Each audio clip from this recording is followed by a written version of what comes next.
la semana anterior, ¿de acuerdo? Muy bien. Pero no que estoy dando acceso a los compañeros, entonces eventualmente voy a estar haciendo pausas. Bien, el día de hoy vamos a trabajar un poquito rabia animal. Es enfocado a caninos y felinos. Y lo voy a tratar de proyectar desde el punto de vista sanitario en el que está el país. Lo voy a tratar también de proyectar desde cuál es nuestra función como médicos en especies menores con respecto a este tema, porque realmente los reportes que existen en el medio, o más bien dicho, la presentación de rabia animal con perros o gatos es de poco reporte, casi que no hay reporte, ¿de acuerdo? Pero igual vamos a tomar en cuenta por qué es importante que nosotros podamos comprender la situación sanitaria del país con respecto a ello y asimismo qué implicaciones tenemos nosotros, sobre todo aquellos países que no tienen rabia o que se han declarado libres de la enfermedad. Entonces, para iniciar, pues es una foto que logré ahí crear, ¿verdad? La foto ejemplifica sobre todo la responsabilidad que tiene el médico veterinario en especies, hablando de especies menores, ¿verdad? En especies menores para tratar de controlar la enfermedad a través de la vacunación, sobre todo garantizando o ofreciendo que la enfermedad no se presente en el perro o en el gato, que son especies que pueden estar expuestas a, ¿verdad? Y detrás de ello, pues, está la población. En ese sentido, tenemos un papel muy importante en el conocimiento, manejo de esta enfermedad, sobre todo en la prevención, ¿verdad? Con la vacunación. Entonces, recordemos que dentro del plan profiláctico, como lo hablamos en la charla que tuvimos con ustedes en el curso de inmunología, mencionamos que la rabia es una vacuna esencial. Por lo tanto, esta vacuna no debe faltar en los protocolos de vacunación de perros y de gatos, ¿sí? Ya que nos dedicamos a esto, ¿verdad? Recuérdense también que, pues, en algunas especies silvestres tiende a vacunarse, ¿verdad? Pero yo voy a hablar de perros y gatos. Hablando de esto, ya la realidad en el trabajo práctico clínico diario, en algunas ocasiones uno sale con sorpresas. Fíjense que en la clínica yo recuerdo que tuve una clienta que ella no creía en las vacunas, ¿verdad? Y respetable, ¿verdad? Ustedes, todo eso hay culturas, creencias, tienen que respetarse. Entonces llegó al punto que ella necesitaba viajar a su país de retorno, ¿verdad? Y recuerdo que en esa ocasión lo que ella estaba solicitando era que se emitieran papeles del paciente sin que se lleve a cabo la vacuna, ¿sí? Entonces, esto realmente es algo que no se puede hacer y ya les voy a explicar por qué razón no se puede hacer.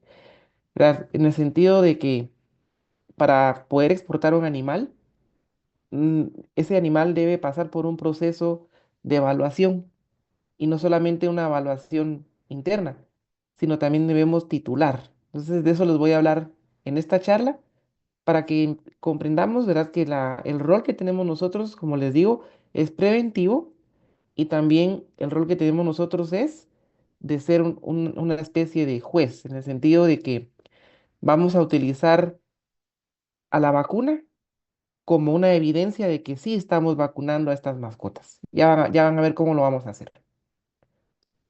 Entonces, para hablar un poquito de la rabia de manera general, yo imagino que ya lo han hablado en otras especies, ¿verdad? Porque es el mismo virus que afecta tanto a la vaca, que puede afectar al perro, al gato, ¿verdad? A todos los animales domésticos. Entonces, se caracteriza porque el tipo de virus es envuelto, RNA, pertenece al lisavirus, ¿verdad? Y el virus prototipo en este caso es el virus rabia. Tomemos en cuenta que para que un animal se infecte de rabia, debe tener contacto principalmente con la saliva del paciente infectado. Y para ello, recordamos que la ruta de transmisión debe ser a través de la mordida, a través del contacto directo con mucosa, a través de la saliva infectada. En algunos casos también hay reportes de arañazos. Existen otras rutas de exposición que no están al 100% comprobadas, será como es inhalado, de manera placentaria, equipo contaminado o trasplante de órganos, que eso realmente en nuestro medio no se realiza, ¿verdad? Pero les voy a poner un ejemplo. También puede haber la posibilidad em, que en algún momento, ¿verdad? Se pueda dar contaminación iatrogénica, que repito, ¿verdad? Estos son reportes en el sentido de cirugías con equipo contaminado, ¿sí? La cuestión con esta enfermedad es que es 100% fatal. Quiere decir que animal que tiende a ser mordido por un paciente rabioso, lamentablemente va a fallecer. Entonces aquí tenemos mucha implicación nosotros porque la rabia en Guatemala, de momento, pues no han habido reportes en humano, pero ahí van a ver ustedes que dentro de la distribución de la enfermedad existe la rabia urbana, ¿verdad? Y la rabia urbana es aquella presentación de la rabia en cual está involucrado el perro callejero. Y acuérdense que en nuestro medio sí tenemos nosotros un problema con esto, con respecto al perro callejero. Por lo tanto, es muy importante que conozcamos el rol de nuevo con perros y gatos. Entonces, esta enfermedad se caracteriza porque va a provocar signos neurológicos, principalmente provoca neuroencefalitis. Entonces, depende de la presentación de la enfermedad, la forma de la misma puede ser tanto paralítica como una forma furiosa. Entonces, ahorita vamos a hablar un poquito sobre estas formas de presentación. Entonces, cuando hablamos de rabia urbana, oh, perdón, formas de presentación, nos vamos a referir en dónde se presentan, ¿verdad? Tanto, por ejemplo, en una comunidad rural, una comunidad urbana, o también existe aquella presentación que es muy subdiagnosticada, porque realmente es difícil conocer y controlar la fauna silvestre. Entonces tenemos rabia urbana y tenemos rabia silvestre. En el caso de la rabia urbana, estamos hablando de que el principal transmisor puede ser el perro y el gato, ¿verdad? Por esa razón es que ustedes han visto que en el caso del Ministerio de Salud, obligatoriamente ellos al año deben cumplir con ciertas metas de vacuna para perros y para gatos, principalmente porque como es una enfermedad zoonótica, el Estado debe garantizar que en este caso el transmisor urbano esté protegido y el control se pueda hacer a través de la vacuna. ¿De acuerdo? Entonces, la rabia urbana está asociada tanto al perro como al gato, principalmente aquellos gatos ferales y los perros en estado de condición de calle o perro deambulador, como le llamamos, ¿verdad? Y como siempre hemos dicho, cuando uno habla de un perro deambulador o habla de perro en condición de calle, cuando se tienen que hacer intervenciones, por ejemplo, ¿qué les digo yo?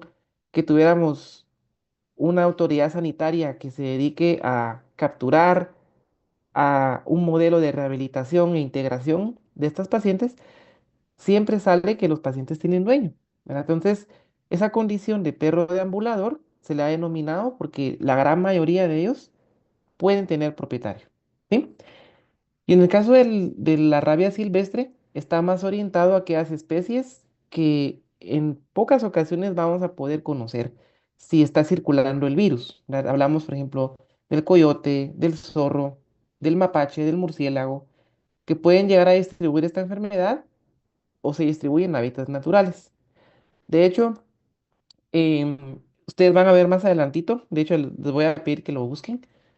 La presentación de rabia en Guatemala en los últimos años ha estado más orientada hacia el ganado bovino, ¿sí? Y una hipótesis que se tiene con respecto al ganado bovino es que se tenga contacto con el murciélago hematófago. Entonces, por esta razón es que puede persistir y de nuevo. En el caso del ganado, ¿verdad? Por los lugares en donde se encuentra, en algunos casos es de bajo reporte, ¿verdad? Porque los pacientes fallecen con signos neurológicos y puede que no exista un reporte por un ente oficial, ¿sí? Entonces, en este sentido, el control de la rabia silvestre se vuelve más difícil, ¿verdad? Porque no es posible, no es viable económicamente, es limitado poder generar inmunización contra estas especies.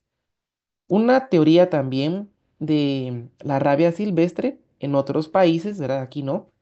Y hablando de otros países, voy a referirme, por ejemplo, a África o a Asia, que son países en donde la prevalencia de la enfermedad alcanza valores casi el 95%. Es decir, hay mucho reporte de caso en animales, hay mucho reporte de caso en humanos, en ambos, ¿sí? Es alta, es alta la prevalencia.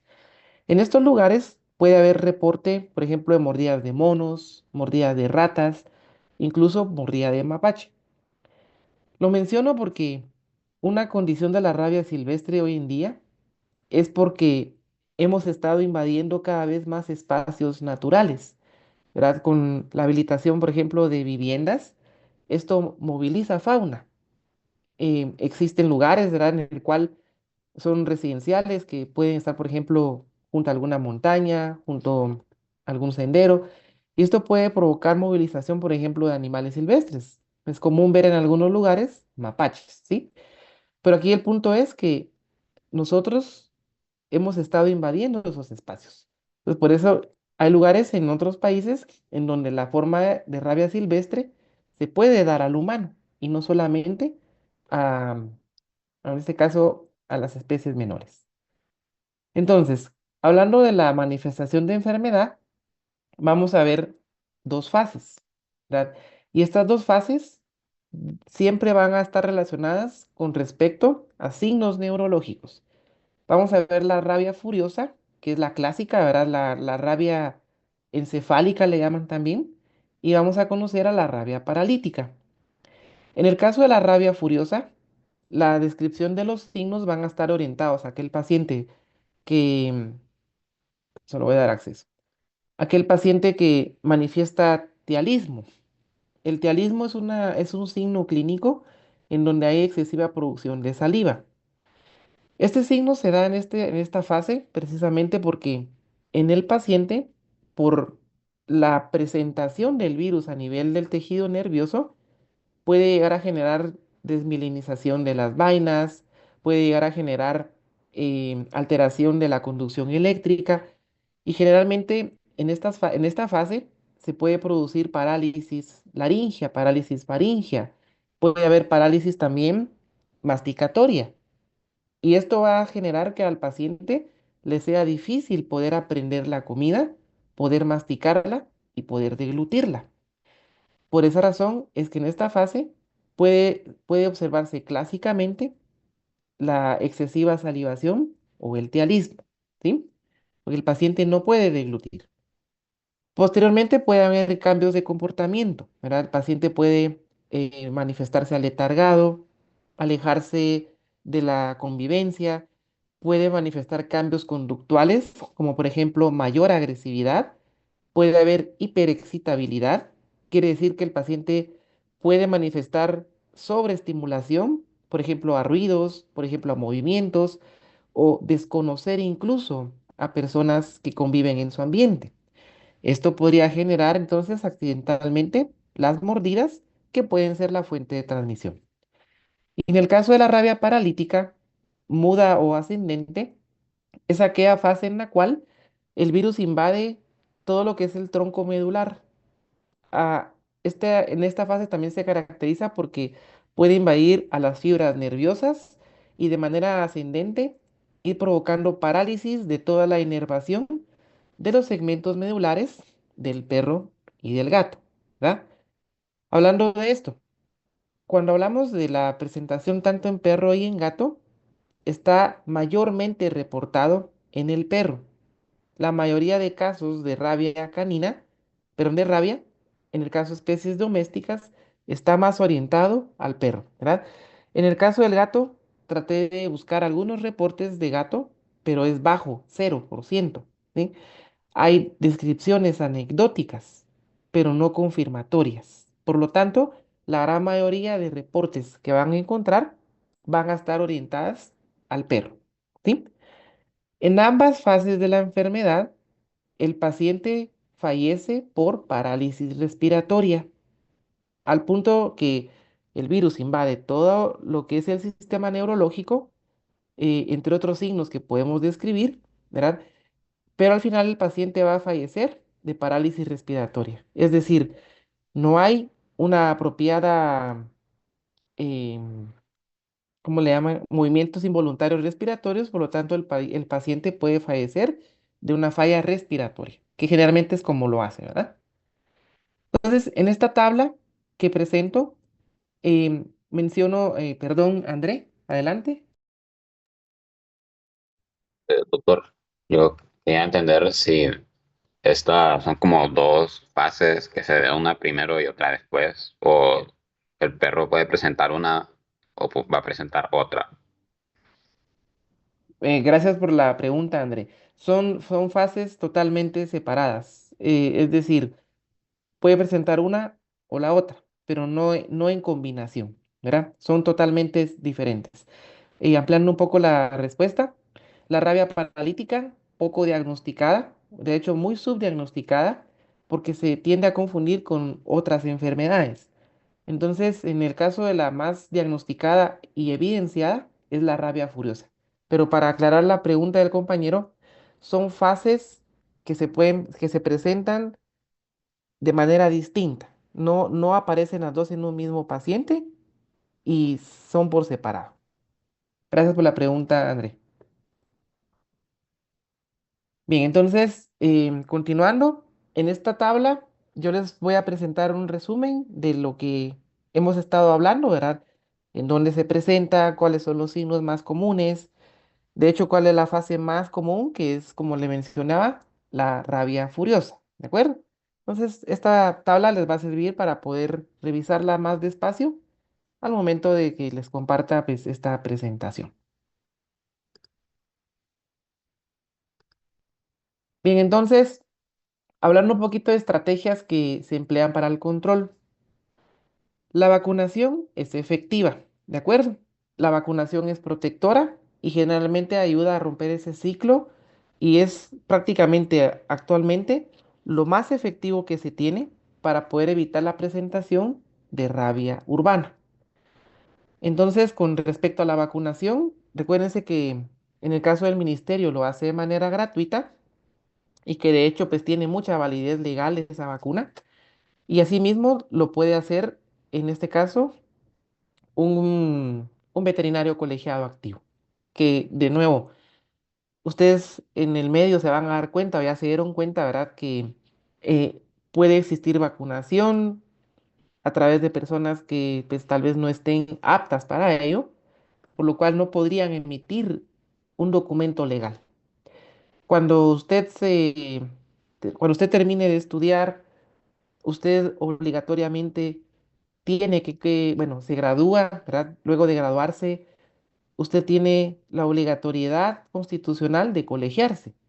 Entonces, ese paso le atribuye a usted poder emitir, en este caso, un certificado, por ejemplo, para vacunación de rabia. Entonces, estamos aptos para ello, ¿sí? La ley nos faculta para eso. Otro método de control es a través del control de la densidad poblacional, que de hecho esto es clave para el control de enfermedad. A través, por ejemplo, de jornadas de castración, reducimos la sobrepoblación animal y con ello pues aseguramos que estas nuevas progenies que se pueden dar o nuevas mascotas que pueden nacer no van a estar expuestas a ello. ¿De acuerdo? Otro método de control es el sacrificio selectivo o el sacrificio humanitario. Este tema es bien controversial porque aquí estamos hablando de tener un control, tener un mecanismo, tener una legislación que nos ampare a nosotros para poder realizar ese control. Por ejemplo, aquel paciente que está en CAI, que se recoge, se lleva a un recinto se trata, se alberga, se evalúa para ver si ese paciente es apto para regresar a convivencia humana.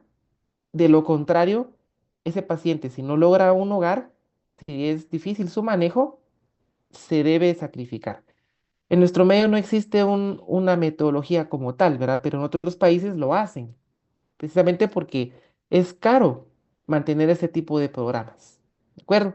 Entonces, el sacrificio selectivo se va a hacer media vez, exista una legislación que nos ampare y un mecanismo que ya se haya aprobado para poder, como les repito, tener todo este proceso y llevarlo a fin.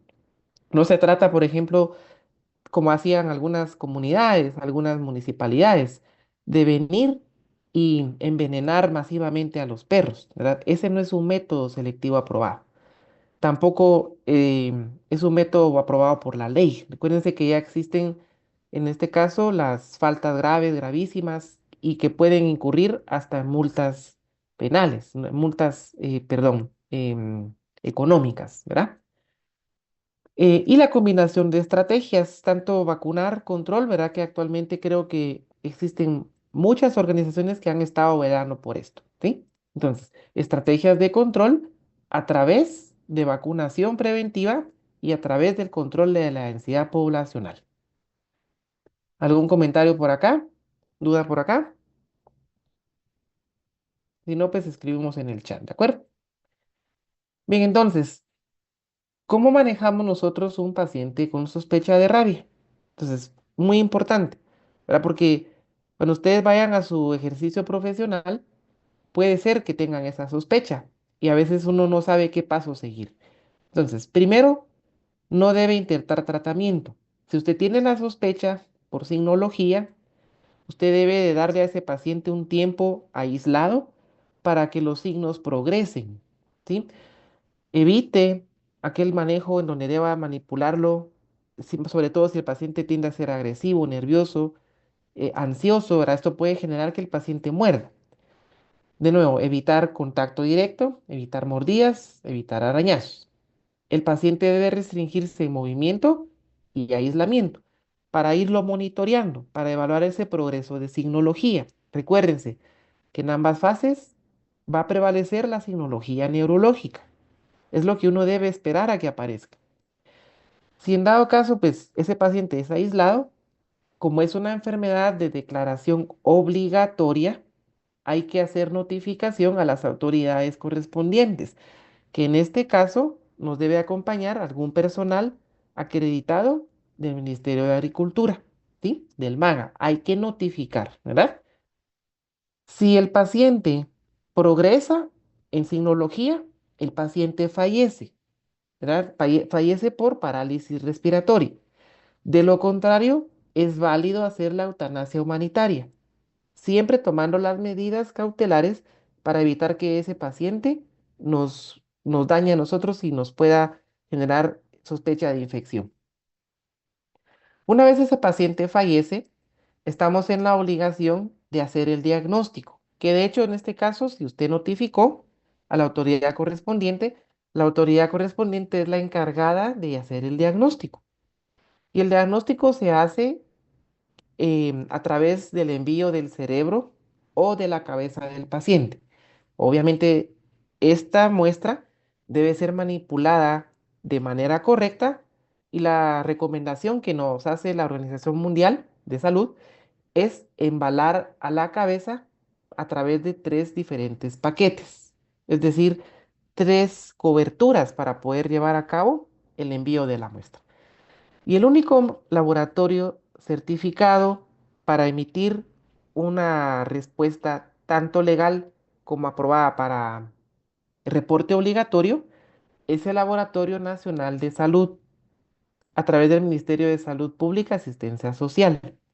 ¿De acuerdo? La facultad no lo hace y no lo hace ningún otro ente. El único ente autorizado en Guatemala es el Laboratorio Nacional de Salud. ¿Estamos? Andrea, adelante. Eh, Esto me lleva a la duda. ¿Qué pasaría si, por ejemplo, tuviéramos algún perro con distemper? obviamente está presentando, bueno, una forma crónica, ¿verdad? De distemper, que está presentando signos nerviosos.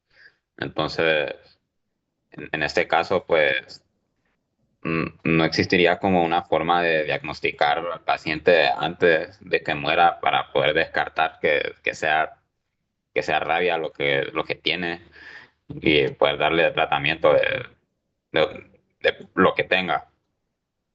Esa es una muy buena pregunta, André. Yo el día de hoy les voy a compartir un documento para que ustedes complementen lectura, ¿de acuerdo? Y ahí vamos a hablar un poquito sobre esto.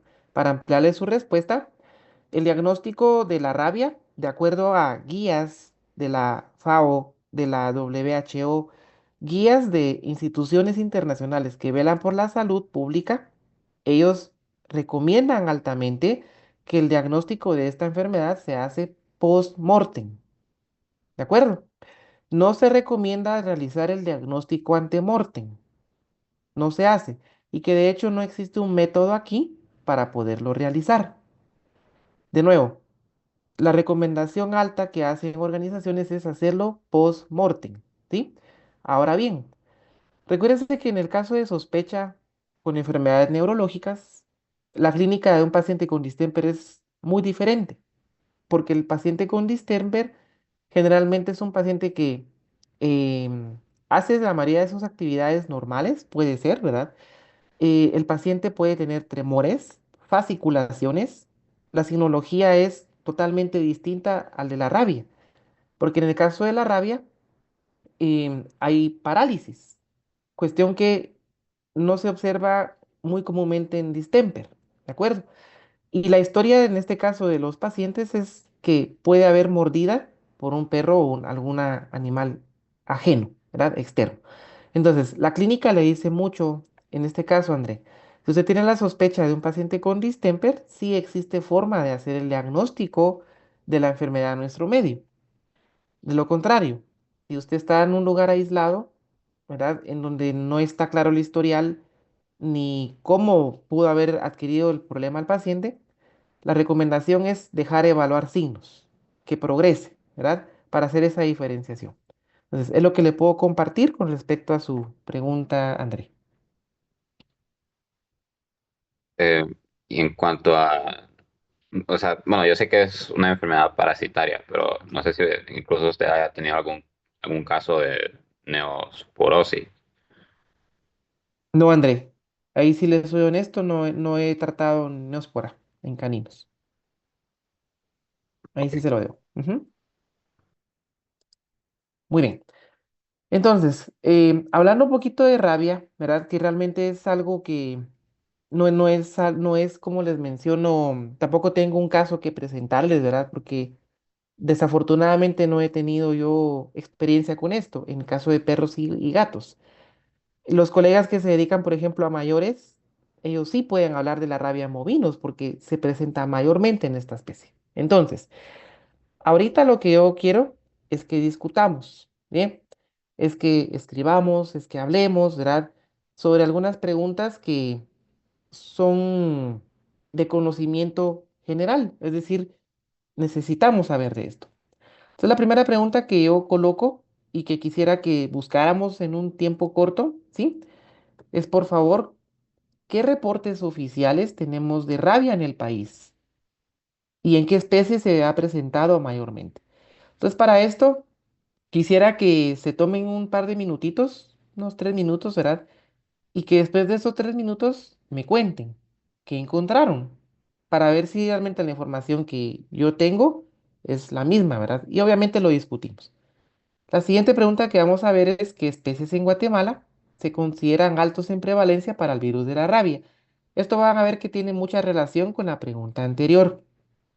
Em, la siguiente sería cuál es la mejor forma de prevenir la enfermedad en perros y gatos, que ya lo hablamos un poco. ¿Qué medidas conocemos para el control de la enfermedad en nuestro medio? ¿Verdad? ¿Y qué manejo debemos tener cuando existe un canino felino sospechoso de rabia? Entonces, con esta serie de preguntas, yo quisiera que discutiéramos, que habláramos, ¿sí? Y tómense el tiempo ahorita, les voy a dar 3 minutos y a partir de ahí, pues, les escucho o les leo.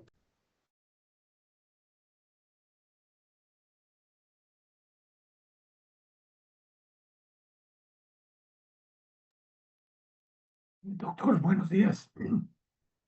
Buenos días. Fíjese que tuvimos en el curso de patología del año pasado, tuvimos un caso de un perro que había muerto se sospechaba que de rabia. Se llevó el cabeza, el compañero que trabajó ese caso, esa necropsia, llevó la cabeza del animal ahí al Laboratorio Nacional y se terminó el curso y nunca le dieron respuesta. Como que no le toman, depende del momento en el que uno llegue, le dan.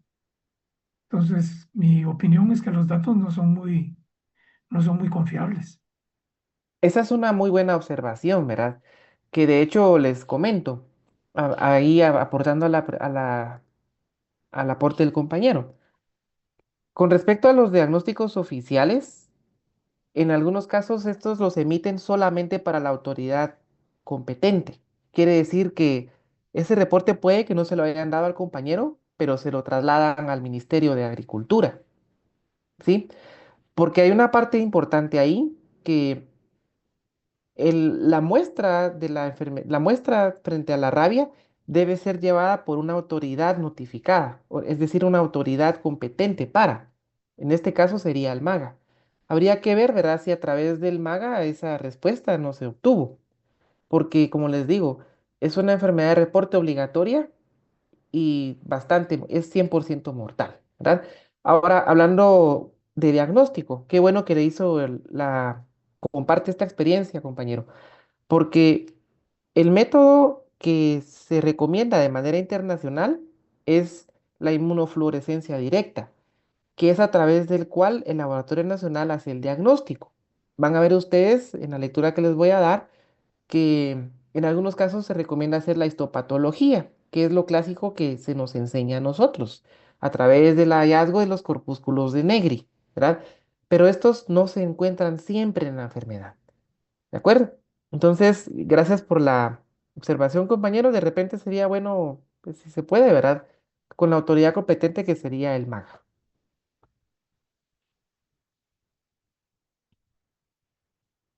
Muy bien, ya vamos sobre los 3 minutos casi. Cuéntenme, ¿qué fue lo que encontraron de reporte oficial de rabia en Guatemala?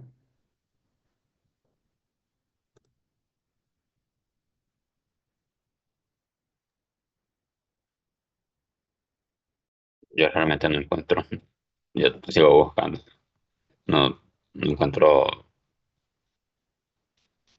bueno, no sé, no sé realmente por dónde empezar.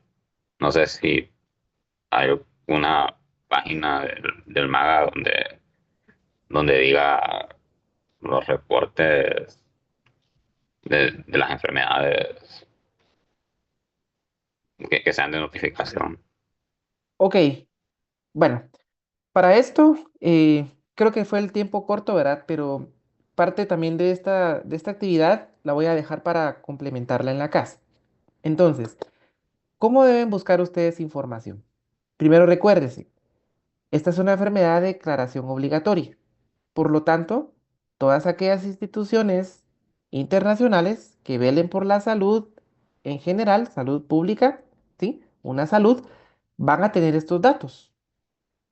Entonces, por ahí debo de empezar. Luego, como dijo el compañero, a través de instituciones oficiales, acá en nuestro medio.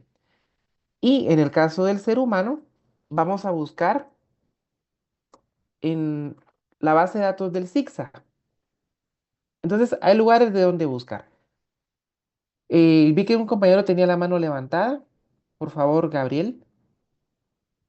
Sí, yo logré encontrar algo de justamente del MAGA, que habían habido registro de 26 casos positivos de rabia de derriengue en Chimaltenango, Huehuetenango, Izabal, Jalapa, Jutiapa, Petén y Santa Rosa, pero el año pasado.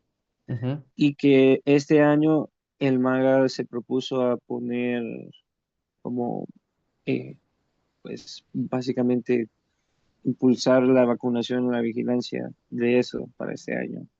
Y eso es un reporte que se hizo el 8 de enero de ese año. Excelente. Perfecto, Gabriel. Sí, información hay, ¿verdad? Y de hecho, como dice Gabriel, los reportes que ustedes van a encontrar mayormente con respecto a animales en Guatemala van a ser de bovinos.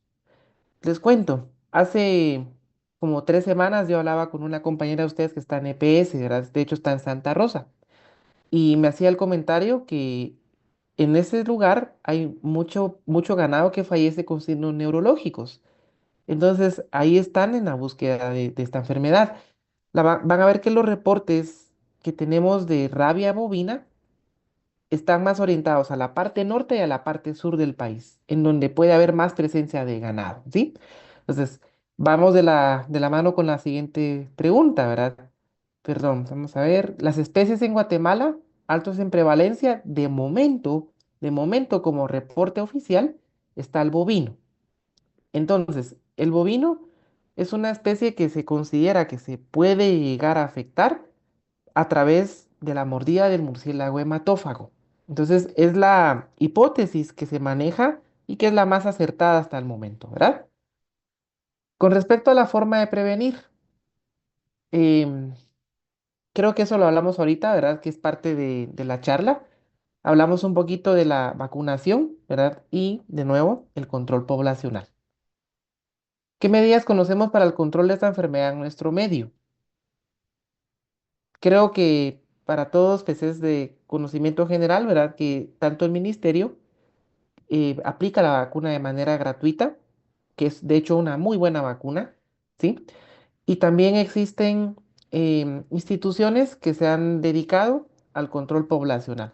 Por lo tanto, pues consideramos que en nuestro medio sí se cumplen estas medidas para evitar este control. Ahora, les hago una pregunta. ¿Ustedes qué piensan de, hagamos el siguiente caso así hipotético?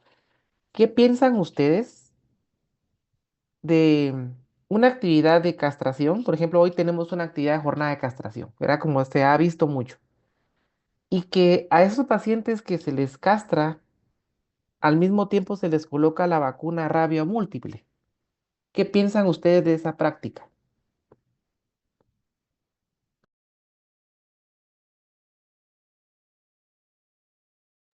Adelante, por favor, aquí le escuchamos todos.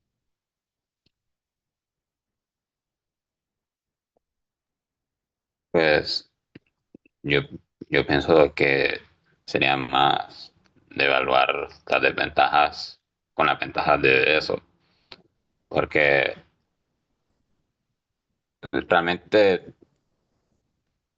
una persona cuando va a una jornada de castración, pienso yo, no, no es porque vaya a ir a dejar a su perro a alguna clínica para que lo vacunen contra la rabia. Entonces, yo pienso que no habría problema en hacer eso, porque una castración es una cirugía pequeña. No veo por qué interfiera con la efectividad de la vacuna y pues uno aprovecha como tal con un propietario que, como lo mencioné, que no vaya a llevar a su perro a alguna clínica. Uno aprovecha y nomás a ponerle la vacuna. Entonces, yo pienso que no habría ningún problema en hacer eso. Ok, André, vamos a discutir su opinión. ¿Alguien más tiene opinión? Doctor, yo sí Yo, creo que doctor, sí. yo Sí, considero que, ay, no sé si alguien está hablando. Adelante, adelante, tiene el uso de la palabra. Yo considero, comparto la idea de Andrés de que pues puede ser de cierta manera beneficioso, pero no para toda la población que se vaya a vacunar, porque al menos yo que algunas veces he participado en estas jornadas. Y a veces llegan perros muy delgados, llegan perros muy chiquitos, de 4 o 3 meses. Entonces, eh, a veces como que la inmunosupresión, aunque sea una cirugía chiquita, puede que sea que sigue y genera una inmunosupresión muy alta. Entonces, que la vacuna no va a ser del todo efectiva, pero pues va a haber perros, considero yo, que sí puedan tener beneficio de esta vacuna. Eso Muy no me bien, creo. gracias. Muchas gracias. ¿Alguien más tiene opinión? Ahora sí, sí, parece que no hay nadie más. Adelante. Eh, no, yo sí creo que por muy sencilla que sea la intervención, sí están afectando, están invadiendo el tejido aparentemente sano y la respuesta inmunitaria sí va a aparecer en el punto de la, de la cirugía. Entonces podría estar inmunodeprimido y si es virus activo, que no me recuerdo si es virus inactivado o es vacuna muerta la rabia, pero si es virus vivo inactivado, sí puede ocasionar problemas. Muy bien, perfecto. Gracias. Gracias por sus opiniones. Dice una compañera en el chat, no sería correcto ya que el sistema estará actuando más en ayudar a curar que a la vacuna. Ok, entonces vean, pues, en este tipo de discusiones, lo que, lo que tiene mucha relevancia es sus bases, es decir, sus cursos base que a ustedes ya les permitieron conocer cómo funciona una vacuna, qué necesita el cuerpo para generar anticuerpos frente a ese inmunológico, ese inmunógeno, ¿sí? Recordemos que una vacuna estimula el sistema inmunológico. Ustedes tocaron varios puntos muy importantes. ¿Qué es una cirugía? Como dijo la compañera, por más pequeña que sea, por más simple que sea, un proceso quirúrgico conlleva estrés. ¿En dónde está el estrés? El estrés está desde que usted le quita la comida al paciente, que lo deja en ayuno, desde que espera en la cola, desde que se administran los medicamentos, ¿sí? Todo ese proceso nuevo para el paciente, olores diferentes, gente diferente, todo ello genera estrés, no digamos la intervención quirúrgica. Por poco tiempo que sea, usted ya le generó daño a un paciente y ese daño lo va a reparar el cuerpo a través de la inflamación, a través de la llegada de sustancias que van a regenerar el sitio, etcétera. Súmele a esto que el paciente posopé tiene que tomar antibiótico, puede tener dolor, ¿sí? Entonces vean todos esos puntos que pueden llegar a generar que la vacunación sea inefectiva en ese paciente. Usted se la puede poner, pero ya evaluaron, ya se evaluó si esa respuesta de la vacuna levanta anticuerpos. Eso no lo sabemos. Aquí es donde viene algo muy interesante. Sería interesante conocer, ¿verdad? A través de la medición de anticuerpos si ese proceso se puede hacer. Si ese proceso es prudente hacerlo en un paciente que está siendo intervenido, ¿verdad? Pregúntenle a ustedes a un médico cirujano si es prudente hacer vacunaciones, les va a decir que no, ¿verdad? Entonces, ese mismo principio es el que yo les comparto. Mi opinión es como la mayoría de los que compartieron. En mi opinión, no se debería de hacer. Aparte, es un proceso quirúrgico. Lo que yo busco es que esa vacunación levante anticuerpos. ¿De acuerdo?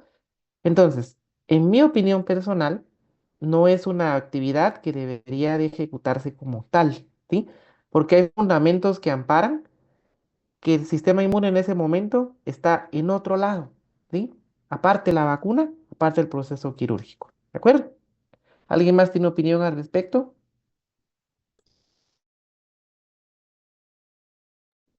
Doctor, yo tengo una duda, porque, porque o sea, mi punto, bueno, mi comentario también se enfocaba en que pueda ser que, que, que no se genere una buena inmunidad en la mayoría, pero también puede haber, no sé, o sea, es especulación mía, si puede haber por ejemplo, en perros de talla grande, que, ¿cómo se llama? Que se llevaron a castrar, se vacunen en ese momento, puede haber una posibilidad de que sí generen anticuerpos. Yo lo pregunto porque realmente, al menos, eh, hay muchas personas que no vacunan a sus perros y pues sí es contraproducente, ya dijimos que es contraproducente el que se vacunen cuando se esté haciendo la cirugía, o sea, cuando se haga la cirugía.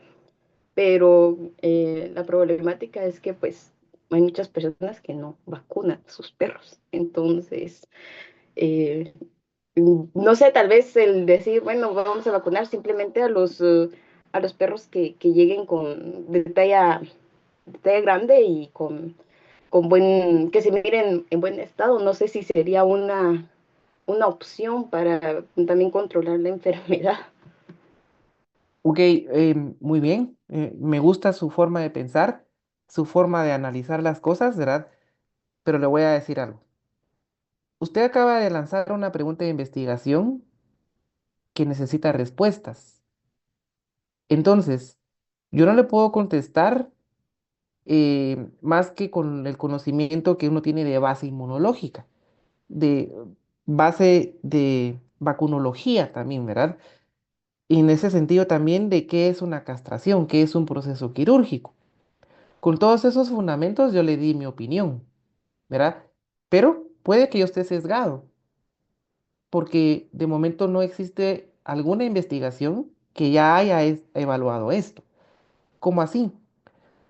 De repente viene usted y dice, bueno, yo voy a evaluar si la respuesta vacunal de un paciente en castración es efectiva. Bueno, usted lo va a evaluar, puede ser que ese resultado arroje que sí levanta anticuerpos. Entonces yo estoy sesgado, ¿verdad? Pero de momento tenemos solamente, como usted mismo mencionó, especular, o en este caso, pues bases que nos hacen emitir opinión. La respuesta correcta aquí sería, hay que someterlo a investigación, ¿verdad? Para poder emitir un juicio correcto sobre este punto de vista, que es discutible, ¿verdad? Y es una práctica que se hace mucho, pero yo no puedo venir y decir, ah, sí, mire, porque es un perro que se ve sano, su condición corporal está 5 de 9, 4,5 de 9, ese paciente levanta anticuerpos. Yo no lo puedo decir, ¿verdad? Porque no se ha evaluado. Entonces, aquí la moraleja sería, o más bien dicho, el aprendizaje es que acabamos de generar una pregunta de investigación clave, que puede ser el inicio de un estudio de alguno de ustedes, tanto en perros como en gatos, ¿verdad? Y que es válido, porque yo quiero evaluar si realmente esta práctica que se ha satanizado es, es beneficiosa, de repente funciona para ustedes.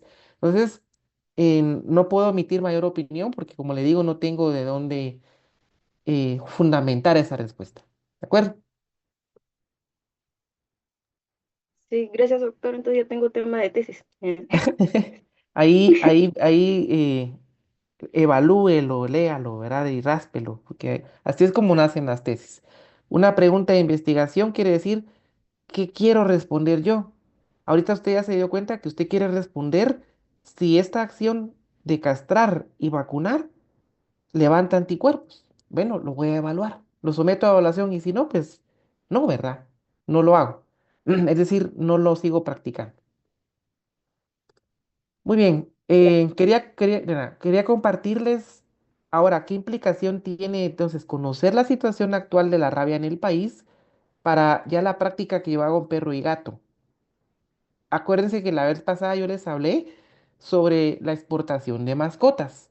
Cuando usted vaya a exportar una mascota a cualquier país, asegúrese antes de mandarla cuál es el estado sanitario de la rabia en ese país.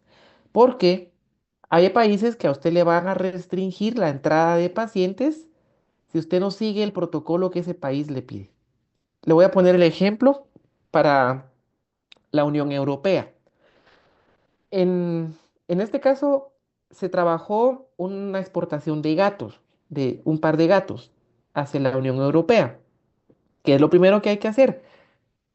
Buscar en el caso de del país que está importando la mascota, ¿cuál es el estado sanitario? ¿Qué me pide ese país a mí para yo poder enviarle un gato? ¿Verdad? Entonces, al hacer la búsqueda, uno encuentra que el país me pide titular anticuerpos. Entonces, ¿cuál es el procedimiento correcto para yo hacer la titulación de anticuerpos para rabia? Va, yo el día de hoy veo al paciente, hago su consulta general, reviso su estado de vacunación y el protocolo me dice a mí que a ese paciente yo debo de hacerle consulta y debo de empezar el plan de vacunación contra la rabia y poner al día las vacunas esenciales de ese paciente, con excepción de algunas enfermedades parasitarias que me va a pedir el país importador. ¿Sí? Entonces, ya revisé a mi paciente, concluyo que ese paciente puede ser vacunado y el día de hoy empiezo con la actualización de las vacunas, incluyendo la vacuna de la rabia. ¿Sí? ¿Qué hago después? El protocolo me recomienda que yo puedo hacer vacunación de rabia para poder generar ese levantón de anticuerpos. Repito la vacuna de la rabia al mes o a los 21 días. Y aquí les voy a dar un consejo muy importante. Si usted va a hacer este procedimiento, busque una casa comercial que tenga garantía de presencia en el país, que tenga licencia sanitaria en el país, que tenga permisos por las instituciones, en este caso sería el MAGA, ¿de acuerdo? Asegúrense que esa vacuna tenga todos esos requisitos para no tener inconvenientes al momento de realizar su certificado. Bien, entonces, usted en 21 días, un mes, repite la vacuna. Hagamos de caso que hoy repito vacuna. Bueno, coloco vacuna a mi paciente y espero 3 semanas a 4 semanas para que esa segunda vacuna levante anticuerpos. ¿Sí? Entonces, vean cuánto tiempo llevo yo ahí. Ya llevo aproximadamente 2 meses. A los 30 días, vengo yo y voy a colectar sangre en ese paciente. Tomo muestra para suero, ¿verdad? Entonces, ese día 30 después de la segunda vacuna, genero entonces un suero. Este suero lo debo de centrifugar las veces que sea necesaria porque debe ir lo más transparente y claro posible. Si usted manda ese suero hemolizado, si usted manda ese suero lipémico, el laboratorio se lo va a rechazar y usted va a hacer gastar a ese tutor aproximadamente son $125 de envío de muestra más $115 de la muestra. Estamos hablando más o menos de unos 230, $250 por muestra. ¿Sí? Entonces, esa muestra debe ir transparente, casi clara, no lipémica, no hemolizada. ¿De acuerdo? Si usted observa que esa muestra tiene esas características, repítala. Dígale al tutor, mire, tengo que repetir. Esa muestra obligatoriamente usted la debe de colectar en ayuno, ¿verdad? Para evitar que ese paciente genere un suero lipémico, ¿sí? Posteriormente a eso, pues si el suero está bien, en este caso de este, vean, está transparente, etiqueta al suero, bien nombrado el paciente, el número de chip, olvidé mencionar esto, estos pacientes deben ir chipeados. Y el chip internacional debe ser un chip que utilice 15 dígitos. Asegúrese que ese chip sea, no me recuerdo cuál terminación ISO es, ¿verdad? Pero debe ser un chip internacional. Aquí en Guatemala, en nuestro medio, cuando usted registra a un paciente en instituciones que registran, lo van a chipear. Y normalmente ese chip maneja 8 o 10 dígitos. Usted debe usar un chip que use 15 dígitos. Es internacional, ¿verdad? Por Entonces, favor, ese... tenemos clase ahorita. Ah, tienen clase, perdón. Sí. Va. Entonces, hablamos para ver si me dan chance otros colegas. Feliz día, chicos. Platicamos después. Feliz día.